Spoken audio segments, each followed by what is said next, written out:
I'm the co-founder of Philadelphia Stories magazine. We will be celebrating our 10th anniversary next year, so I'm very excited about that. Thank you.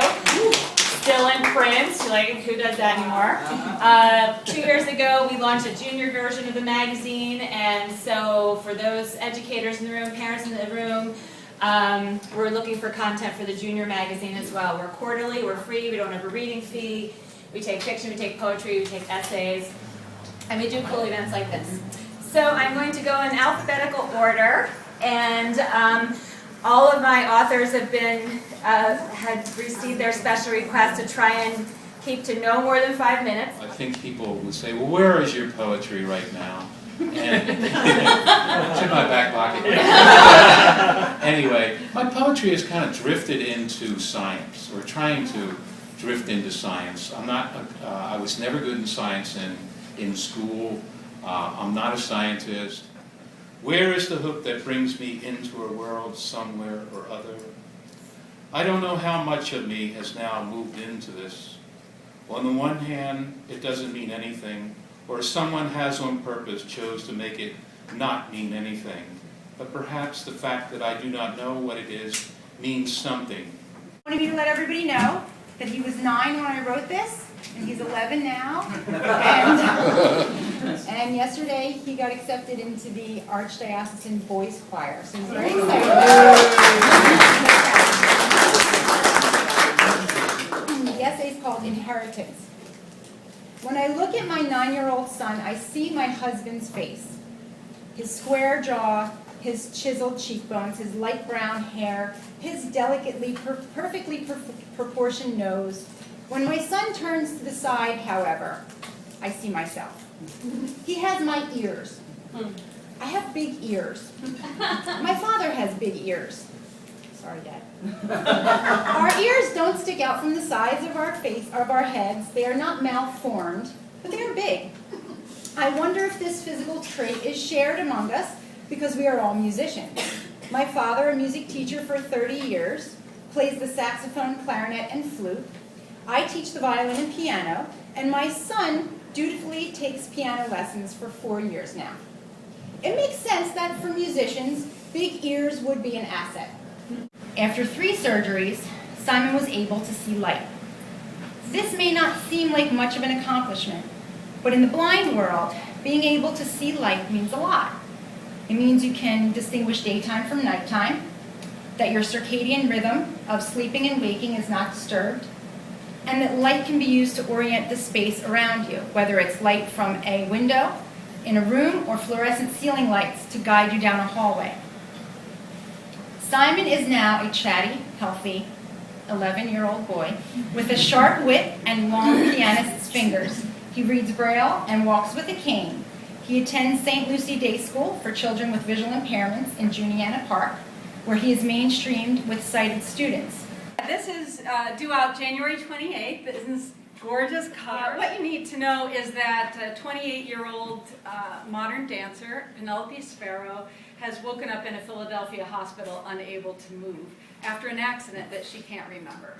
And the local dance critic, this is set in Philadelphia, her name's Margaret MacArthur. She is very interested in getting Penelope's story, but Penelope doesn't know what her story is, and so she finds her a real irritant. She has now left the room, and on scene are her hospital roommate, Angela, and Marty Candlebaum, this baker who's been hovering around her ever since her hospital admission.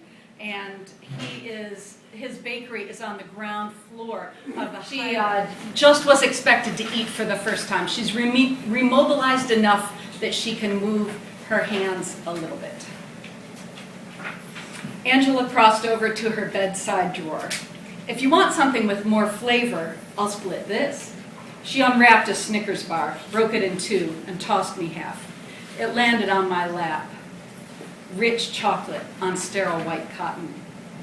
I don't eat candy. Your body won't heal without nutrients. Snickers have nuts, protein. I bit in. Chocolate and caramel bathed my taste buds in a sweetness I had denied myself my whole adult life. I shoved the rest into my mouth when I heard a knock on the door. Candlebaum walked into the room holding a shiny red apple. He apologized for the earlier Fosnachs. "This is a better treat for a dancer, right?" he said. Cheeks full, I looked over to Angela. She politely turned her giggle into a distracting cough. I forced the rest of the candy down. "You came back," I said. 6 years since he left us, and he had grown a conscience. A heart attack will do that. There's no denying that you're mortal. By then, we were all scattered leaves in a chilling wind. Like refugees, we filled our pockets with what we could carry, with what we could stand seeing again. It was Indian summer, and the leaves, one by one, gave up and fell to earth. She is the mere mortal in all of this. Your client is the all-powerful and living God, who could have prevented her from thinking impure thoughts at any time. At the very least, he's an accomplice. A co-defendant. Guilty of coercion and entrapment.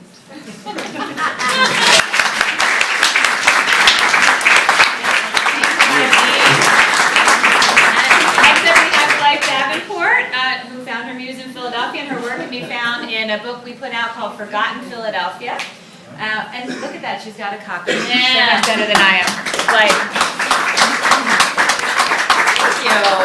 Thank you for having me. This is wonderful. I'm actually going to read 4 short pieces that sort of jump around a little bit, but we will end up in Philadelphia, in Laurel Hill Cemetery, actually. So the first one is called Sea Change. The reverb waved off the rivet direct. Hundreds of thousands of lists. Lists of his failures, lists of his successes, lists of other people's failures and successes, lists of all the people other people had loved, lists of who had believed in God that day, who had forgotten and who had stopped looking up and started looking ahead. It didn't really help him with work, but it helped him keep track of life, which constantly seemed harder to keep track of. He had 8 friends, 37 acquaintances, 113 dependable business acquaintances, 204 possibly dependable business acquaintances, 93 uncategorized Facebook contacts, 12 dependable friendly acquaintances, 19 possibles, and 1 true friend. No parents above ground.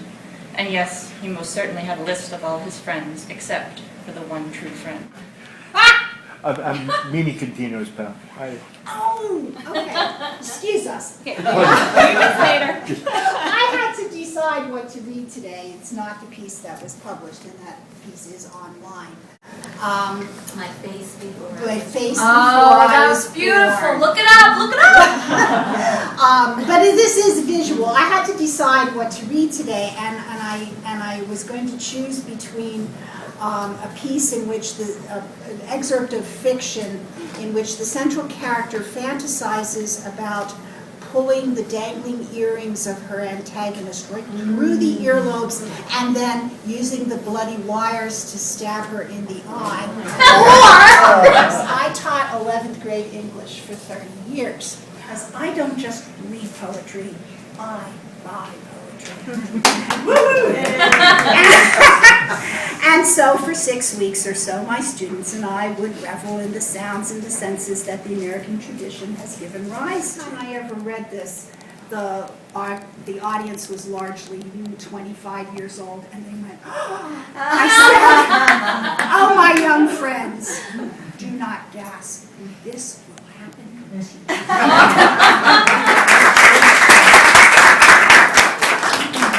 This is from a short story called We All Return to the Sea. The salt wind blows back your hair as you scan the horizon. A few fishing boats, really just pinpricks of light and smudges of darkness no bigger than the oval of your thumbnail, dot the far edges of your vision. Otherwise, the world is empty, except for the ceaseless waves and the woman standing next to you. You turn to her, grasp a hand as tremulous as a faint smile that crosses her face, and you smile in return. That same slanted grin that has served you so well from Fort Dix to Fort Wayne, as a soldier and a salesman. And her smile strengthens, transforms her face into something ethereal, glowing. Thank you all for coming here. I'm sure there's a lot of writers in the room, not just the ones that are coming up to speak. So I'm going to have 2 stories. The first story is the story of the story, which is that I think I wrote this in '96, and it just got published a couple weeks ago in a new journal called, it's called Current. It's 6:10 p.m. You may be dead if the headaches you've been having the past week are from an aneurysm, as you suspected, and it has decided to break and smother your memories with your own warm, invisible blood. I am here on the train, 4 days away from you, somewhere deep in Virginia, rocking beside stubbled, frostbit fields and a slow, flat river. Bare black trees spread their intricate veins into the pink dusk, and far off a single hay barn blots out a square on the horizon. My bound galleys that I found out last week that Picador is going to change the cover. The marketing and sales people decided that the cover wasn't expressing what they wanted to express. A story of second chances and late light romances told by one of the most straight-talking 67-year-olds you'll ever meet. Forced into early retirement, twirling and moaning, clutching her chest where the rogue wave of boiling black tea struck. A scald as big as Asia, steaming up through her brassiere, her blouse. Alberta's face, open mouth, wide-eyed, her sudden knowledge of deep pain, her skin shriveling even through layers of fabric. The rest of us paralyzed. Hi everyone, thanks for inviting me, and to all the writers in the room, it's great to hear everyone. I'm just going to share 4 short pieces, snippets of stories, on the theme of a family and immigrants to America, and also the theme of mental illness as well. So I'm just going to share them all. This is called Letter to My Sister. I have turned our childhood into a few dozen verses. There are places for dramatic pause, and where memory failed, I embellished a bit. You've grown impatient with me and my so-called poetic license. I don't remember that has become your wary mantra. I'm learning to excavate the good times too. Can't you see where I've colored some words, inserted those tender moments? A famous writer once said that eventually I will tire of myself and will be compelled to tell the eyeless stories. I anxiously await that moment, but for now I want to tell him about our war with Mama's illness and how at school we were maimed for being foreign. Remember, Dee, when they chased us up Tioga Street and accused us of having voodoo and scanned our dark bodies for tribal scars and discovered the cayenne pepper we had hidden to throw in their faces, to sting them, to make them fear us, to be left alone, to be African. I have managed to poem all my pain. Tell me, what do you do with yours? This is just a short story about me and my sister Allie. It's called Ariel and Prince. Yes. The fan whirs above our heads. It is strong, but the heat still creeps up our legs as we sit in my room. Allie is 16 this year. She keeps telling me that I need to treat her like an adult, that I should trust her with the same things I trust Belinda with. We are sisters after all. She looks at me, begging for something to call her own, a secret that even the almighty Belinda doesn't know yet.